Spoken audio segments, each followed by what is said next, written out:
Hi, my name is Cheryl and I work for Access, and we are here today with Johannes from the band Avatar. And Avatar is on a headlining tour and they are at the intersection in Grand Rapids, Michigan. Hello. Hello. And you have come a long way. Most fans know that you are from Sweden, so this is a long journey for you over here, but we're glad to have you back. I'm glad to be back.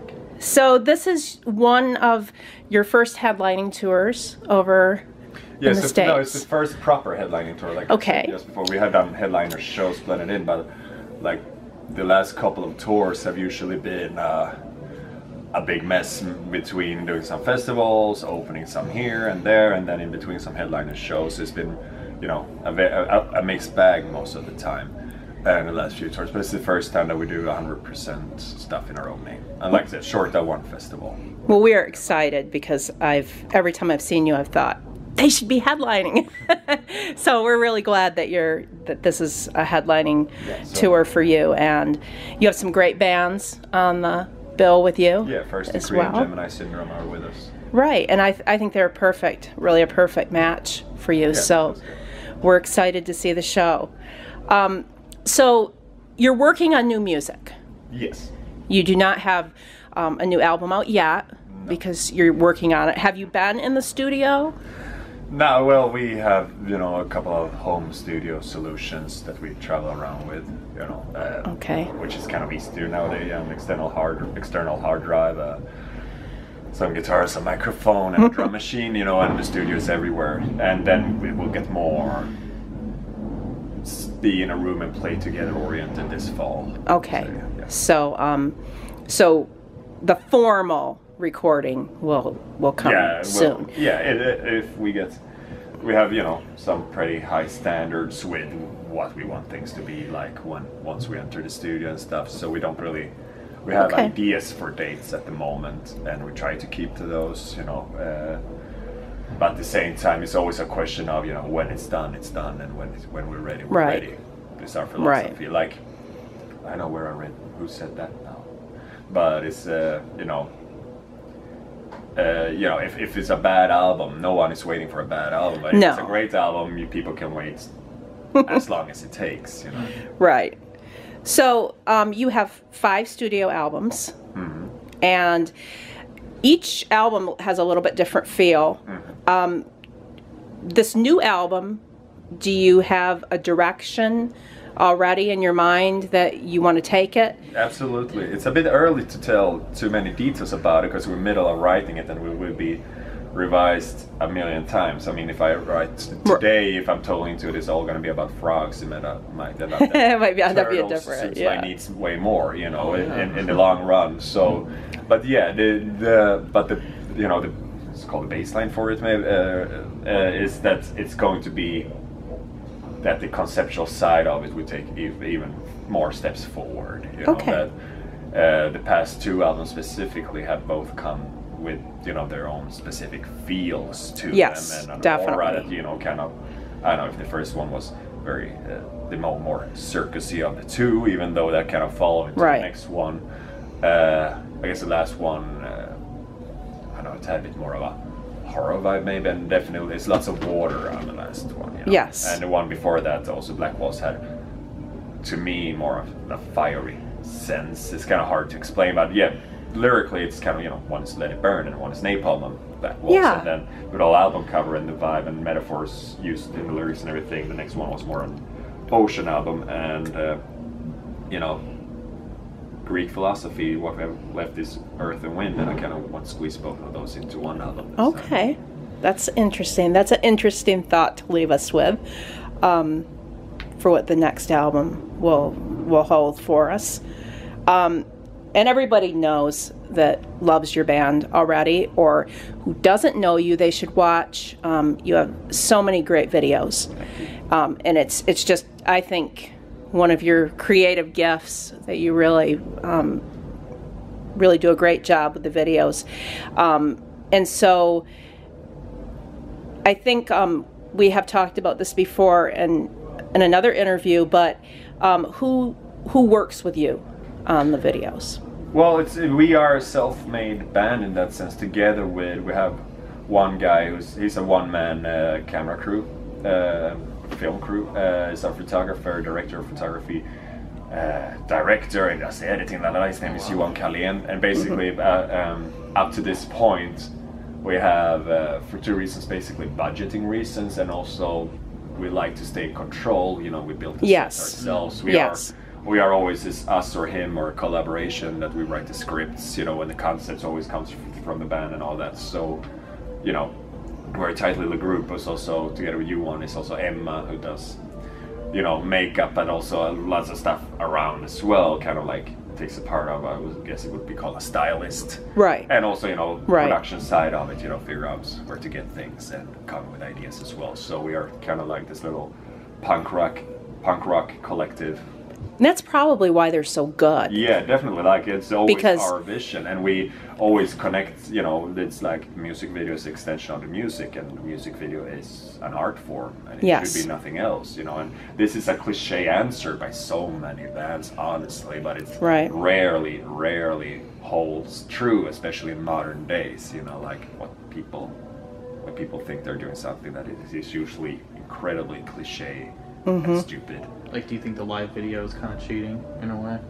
That depends on what you do with it. But it's just budget-wise too, it's a lot cheaper though, right? Yeah. But it's like, it doesn't, you know, it always comes from what, you know, if an idea is good, it doesn't necessarily need to cost something. But you know, those live videos, usually they're called like performance video, because you know, you stand there and you know, you do a show in front of the camera, you know. But take a band that inspires us a lot is Rammstein. Okay. Yeah. And you know, they did Ich tue weh, which is a performance video, but kind of like they usually have the story-driven, very, you know, visually conceptual, you know, some great stuff. And when they do a performance video, they, you know, the goal is to outdo others' performance videos, you know, and really show what to expect from their show, and you know what their show is. Right. So then it makes sense, or you know, then you could go a Humans route with it. You know, Meshuggah did. I don't remember which song now, but if I remember, they're sitting like in a train or in a fair or something, up in the beds, bunk beds and stuff, and just play air guitar. And but it's nice to have a performance video that kind of emphasize what they are about in a humorous way, and then you know, that's funny, and that's really great. Cool. Yeah. So with the right idea, you can do it. I'm not a naysayer to the performance video per se, but usually, you know, bands go into stand behind a loading bay in the night, put up some strobes and let some chains dangle, and you know, and they get 2 or 3 music videos for the price of one, and then you had a lyric video with all those cool animated lyrics going around, like the word shit twists a bit like this, you know, and that is just, to me, I don't know, if you are an artist and if, you know, show it, you do art out of music, while sell your music short or your artistry short by not pushing that in every aspect. But I do love your Let It Burn video. That's live. Thank you. Yeah, exactly. That's one of my favorites. But we filmed an actual show there. That is an actual live. And that was a lot of fun. Yeah, that is, you know, like, of course, that's concert footage. Right. That's another thing, of course. Right. That's a whole nother way to make a video, and that's fun too. Sometimes, yeah, you know, that's a concert. That's another deal. Yeah. So, and that's I really love that video because I think it really showed a lot of fans that maybe had not had a chance to see you yet. Just what's going on with that band Avatar, and I thought that was really a great video. But it's nice for you though to have both sides of it, you know, to do the regular videos and then throw in a live one here, throw in, you know, a few other ones. It's just for variety. That's just documenting. Yes, exactly. A live video, that is documenting what we were at the time, right, while doing a music video is a way more obviously creative process. Yes. We don't do a script for that show. Right. No, not at all. and that's what's so great about it when you do a video like that. And so the members of the band, maybe real quick, you could just tell me who the other members of the band are. It's John on drums, Henrik on bass, and Tim and Jonas on guitars. Right, and you have an amazing live performance, and you have all known each other for a very long time. Mm-hmm. How many years would you say that you've all been friends? Friends for about 2 months, but I joined the band in 2002. Right before starting gymnasium, which is high school equivalent. Okay. About the age of 15, 16 there. And John and Jonas started the band the year before. Okay. And, members came and went. I guess they rehearsed 3 times that first year. And then I joined, and with time, Henrik and this guy Simon was with us for years. Okay. Came the year after 23. And Tim is the most recent addition, but suddenly that's also like 4 years ago. Right, so... If not more. No, I guess 4 years ago. So he's been with us longer than it doesn't feel like the new guy anymore. That he felt like for a very, very short time, because we knew him for years before that. Sure. He's a couple years younger, and when we were, the old wise 18-year-old men that we were, he was at that youth center opening with his band. Okay. I already knew many of our songs, stuff like that. So we've been, known each other. Right. So, and that's always a nice thing, because you have that connection and that history. So, and I'm sure that you're like brothers, and probably it happens. Yeah. Fun on the road. It's like family, right? Cain and Abel. Yeah. Right. So, where else will you be going? Where are you at in your tour? I guess I should ask. How many more dates? Do you have quite a few? Maybe 10 dates left. 10 dates left. I don't know really. And then you'll be heading home. You'll be heading back. Yeah, then it's the whole writing thing that's going to happen, and a couple of shows here and there. No touring for the rest of the year. Okay. A few shows. Okay, so and then you'll be working. Primarily, you'll be working on the new music, and which is nice to have a break to be able to do that. Yeah, I would call making music a break. Well, touring is more a break from touring. Waiting, right? Yeah. Well, we do the most of these days, work out a lot and try to write also a bit, and do a bunch of things. I never bought into. There are all of these bands, touring is like 22.5 hours of boredom to get to 1.5 hour, and then like, well, then get a life. Yeah. I get people who are, with families and stuff that they miss, or I miss my girlfriend, I miss my dog. Right. Right. And that part makes it heavy. Right. But outside of that, there's still things to do. What do you do at home that is so special, Right. Watch TV or 2015, internet, on the bus, Right. And so work out and try to, when there's something to explore in the city, explore the city, and do things. Have you had a chance to explore Grand Rapids at all, or have you just been? Yeah, prior to this, people from our crew and stuff like that are from here. And, okay.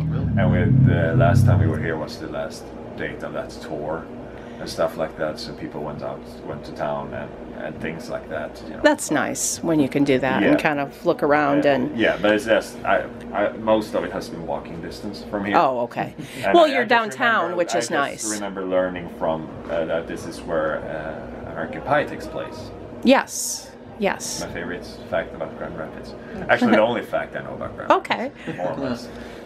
But well, hopefully, as you come here more times to play the intersection, you can get out and see more of the town. And yeah, it builds. Yeah, and but it's hard when you're here with a tour bus, and sometimes that limits you a little bit where you can go. And well, there are taxis and Uber. And that's true. Those things happen, but it's more like, I don't know. Sometimes you are lucky and the club you play is in the dead center of Paris, Right. And right. Things like that. Yeah,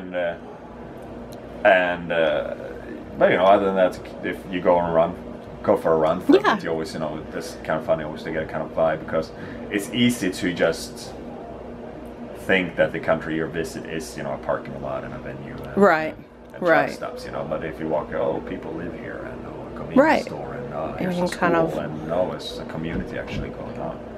it's always nice to get that little vibe from a place and get those vibes kind of quickly. Well, I think we're just about ready to wrap up here. So we have Johannes from Avatar, and they will be playing tonight in Grand Rapids, Michigan at the Intersection, and we look forward to seeing you live out on stage. Thank you so much. Thank you.